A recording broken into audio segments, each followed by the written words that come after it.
खालीलपैकी कोणते देवनागरी लिपीचे वैशिष्ट्य आहे? वर्णमालेचे वैज्ञानिक वर्गीकरण.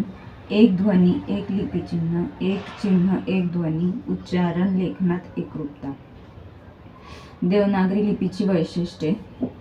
ही एक ध्वन्यात्मक लिपी आहे व त्यामुळे इतर लिप्यांपेक्षा अधिक वैज्ञानिक आहे. वर्णमालेचे वैज्ञानिक वर्गीकरण. देवनागरी लिपी ही अबुगिडा लेखन पद्धतीत मोडते. देवनागरी लिपीलाच बाळबोध लिपी म्हणतात. या लिपीत एक चिन्ह, एक ध्वनी, एक लिपीचिन्ह तसेच उच्चारण आणि लेखनात एकरूपता आहे. उत्तर सर्व पर्याय बरोबर आहेत. खालीलपैकी कोणते देवनागरी लिपीचे वैशिष्ट्य नाही? गतियुक्त आणि व्यावहारिक लिपी. वर्णमालेचे वैज्ञानिक वर्गीकरण. दुहेरी लिपीचिन्हांचा समावेश. ऱ्हस्व आणि दीर्घ मात्रांची व्यवस्था. वैशिष्ट्ये नाहीत. गतियुक्त व्यावहारिक लिपी आहे. वैज्ञानिक वर्गीकरण आहे.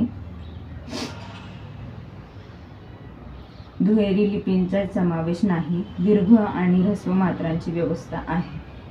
सी चुकीचं आहे. व्याकरण हे भाषा शुद्ध करणाऱ्या प्रयोजनाला बांधलेले आदेशात्मक शास्त्र आहे असे मत कोणत्या व्याकरणकाराने मांडले? दादोबा पांडुरंग तर्खडकर, विष्णू शास्त्री चिपळूणकर, राभी गुंजीकर, मोरो केशव दामले. दादोबा पांडुरंग तर्खडकर. व्याकरण म्हणजे भाषेचे स्पष्टीकरण करणारे शास्त्र होय. पतंजलींच्या मते व्याकरणाला शब्दानुशासन म्हटले आहे. श्रीपाद भागवत. भाषेचे व्यवहार ज्या नियमांनी ठरवले जातात ते नियम स्पष्ट करणारे शास्त्र म्हणजे व्याकरण होय. व्याकरण वि अधिक आ अधिक कृ. अर्थ स्पष्टीकरण. भाषेच्या अंगीभूत नियमांची व्यवस्था म्हणजे व्याकरण. भाषा शुद्ध करणारे प्रयोजन तर्खडकर. पतंजली शब्दानुशासन. भागवत नियम. एका भाषेतील मजकूर त्याचा आशय दुसऱ्या भाषेत आणणे म्हणजे डॅश डॅश होय. बातमी, वृत्त, लेखन, चौकट, भाषांतर होय. योग्य विधाने ओळखा. देवनागरी लिपीत प्रत्येक ध्वनीला स्वतंत्र चिन्ह आहे. संस्कृत आणि प्राकृत भाषांची देवनागरी लिपी आहे. मराठी भाषेच्या लिपीला देवनागरी लिपी म्हणतात. देवनागरी या लिपीत कोणतेही चिन्ह एकापेक्षा अधिक ध्वनी दाखवतात. योग्य विधाने ओळखा. अ, ब, क बरोबर आहे. देवनागरी लिपीत प्रत्येक ध्वनीला स्वतंत्र चिन्ह आहे. संस्कृत आणि प्राकृत भाषांची देवनागरी लिपी आहे. मराठी भाषेच्या लिपीला देवनागरी लिपी म्हणतात. या भाषेत एक चिन्ह एकच ध्वनी दाखवतो. देवनागरी लिपीत काही एकापेक्षा अधिक ध्वनी दाखवतात. त्यामुळे ड चुकीचे आहे.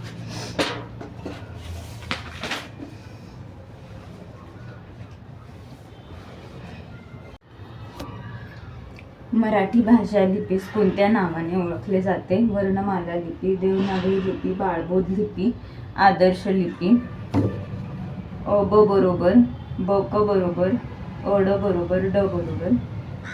तर या लिपीला देवनागरी आणि बाळबोध लिपी म्हणतात. देवनागरी लिपीलाच बाळबोध लिपी म्हणतात. देवनागरी लिपी मराठी, संस्कृत, गुजराती, हिंदी, बंगाली, पाली भाषेची आहे. लिहिण्याची पद्धत डावीकडून उजवीकडे, उभ्या, आडव्या, तिरप्या, गोलाकार रेषा. शब्द लिहून झाल्यावर शिरोरेषा देण्याची पद्धत. आदर्श लिपी. ज्या लिपीत प्रत्येक ध्वनी स्वतंत्र चिन्हाने म्हणजे वर्णाने दाखवला जातो व कोणत्याही वर्णाला एकापेक्षा जास्त ध्वनी नसतात ती आदर्श लिपी होय.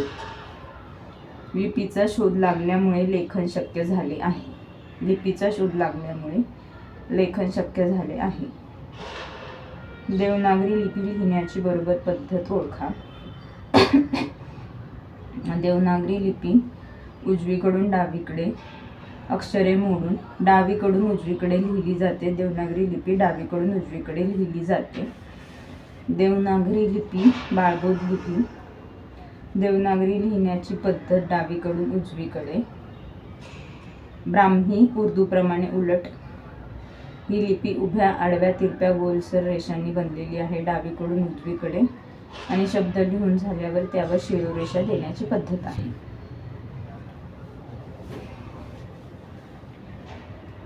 भाषा विषयक कौशल्यांच्या साधारणपणे किती पायऱ्या आहेत?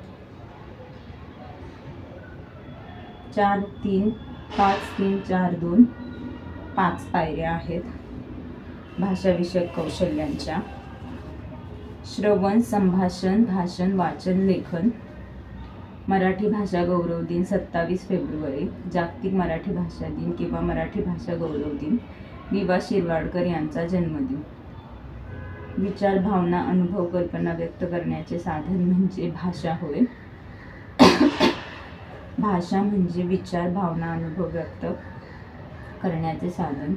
भाषा हा शब्द भाष या संस्कृत धातूपासून आला आहे. त्याचा अर्थ बोलणे किंवा बोलण्याचा व्यवहार करणे होय. भाषा ही केवळ संवादाचे साधन नसून साहित्यातील आत्मविष्काराचे एक माध्यम आहे. भाषा मुख्यतः 2 प्रकारची असते: स्वाभाविक नैसर्गिक बोलण्याची किंवा हावभावाची भाषा, कृत्रिम सांकेतिक लिखित भाषा. मराठी भाषेचा विकास संस्कृत आणि प्राकृत भाषेतून झाला आहे. संस्कृत ही मराठी भाषेची जननी आहे. भाषा विचार व्यक्त करण्याचे साधन होय. मराठी भाषा लेखनासाठी लिपीचा वापर करतात देवनागरी लिपी, तिलाच बाळबोध लिपीही म्हणतात. प्रामुख्याने आर्यांची लिपी आहे. स्वतःला देव मानत आले लोक ते नगरात राहत होते म्हणून नगरात राहणाऱ्या देवांची लिपी म्हणून देवनागरी. मराठी भाषा लेखनासाठी तसेच संस्कृत, गुजराती, बंगाली, हिंदी, पाली लेखनासाठी देवनागरी बाळबोध लिपी वापरतात. ठराविक क्रमाने आलेल्या अक्षरांच्या समूहास एक विशिष्ट अर्थ व्यक्त झाला तर त्यास ठराविक क्रमाने आलेल्या अक्षरांच्या समूहास शब्द म्हणतात.